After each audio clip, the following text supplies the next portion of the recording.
இன்றைக்கி வந்து cooking ஆயிலோட flavours பற்றி பேச போகிறோம். ஜென்ரலாக நல்லெண்ணெய், கடலெண்ணெய், கோகோனட் ஆயில் எல்லாத்துக்கும் வந்து அதோட யுனிக் ஃப்ளேவர்ஸ் இருக்கும்.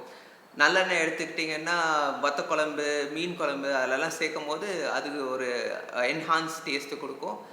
அதே மாதிரி கேரளாவில் வந்து கோகோனட் ஆயில் வச்சு சமைக்கும் போது இப்போ அவியல், மீன் குழம்பு அதெல்லாம் வைக்கும்போது ரொம்ப நல்லாயிருக்கும். அப்போ தான் அந்த கேரளா டேஸ்ட்டே கொண்டு வந்த மாதிரி இருக்கும்.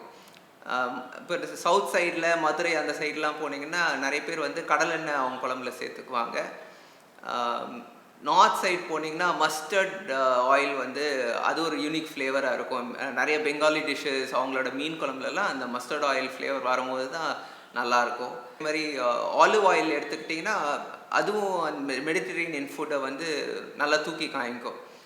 நம்ம பீஸாஸ், அப்புறம் கார்லிக் பிரெட்ஸ், அப்புறம் சாலட்ஸில் வந்து ஆலிவ் ஆயில் யூஸ் பண்ணும்போது அதோட ஃப்ளேவர் வந்து நல்லாயிருக்கும்.